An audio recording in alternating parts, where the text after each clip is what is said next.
to be realistic here.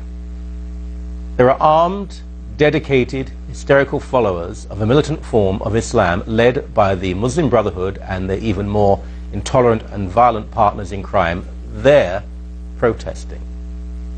Here, by the way, is their emblem. Now take a good look. Have a look at this. We're going to keep it on the screen for a bit. Does it symbolize to you, this is the emblem of the Muslim Brotherhood, does it indicate, does it signify peace and love and reconciliation? I want to tell you a story here. Bear with me as you watch this emblem. I was on a CBC show, they don't invite me now, a couple of years ago, hosted by Evan Solomon. A good guy, pretty fair. My fellow guest was a supporter of the Muslim Brotherhood. We discussed their emblem and what it meant. He sat there next to me and he said, and he swore repeatedly, that the Muslim Brotherhood did not feature a sword on their emblem.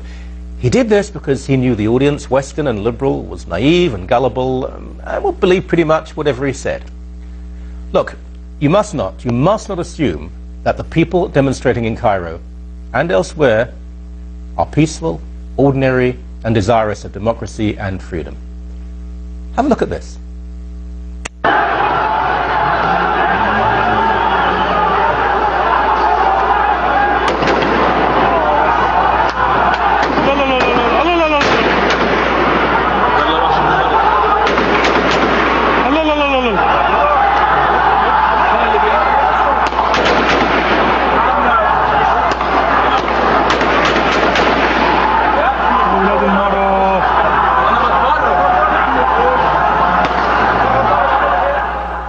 The voice, that person saying, no, no, no, no, no. And the soldier only fired when someone pushed him from the back. It's obvious what happened to these soldiers.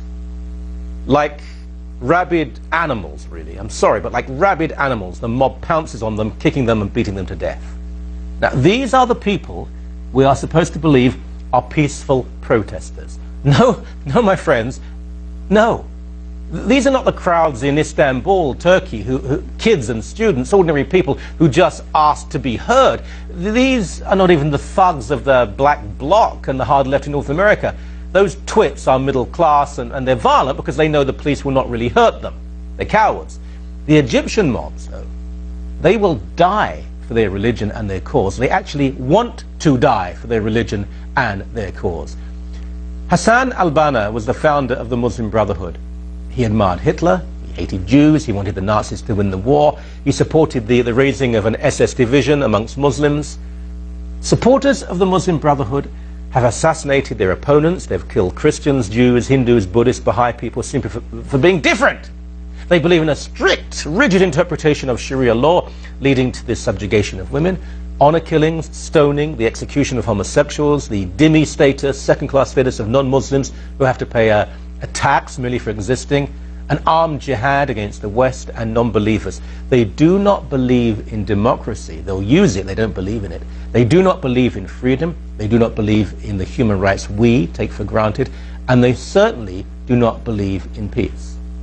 Please do not assume that desire for peace that we possess is shared by the Muslim Brotherhood. Martyrdom matters more than morality to them. Death matters more than life. This is not a sadistic military just killing protesters. This is a civil war between an army that to a large extent represents moderate Muslims, Christians, progressives, liberals, fighting an Islamic mob heavily armed that seeks to transform Egypt into a medieval Islamic state and wants an armed attack on every country that does not bend the knee. I've never been comfortable with the statement. You hear a lot that, though in some countries, some places, human life doesn't matter. I don't like that. But I do know from experience that in some cultures and in some religions, human life has a radically different meaning and a radically different purpose. We're seeing that now there.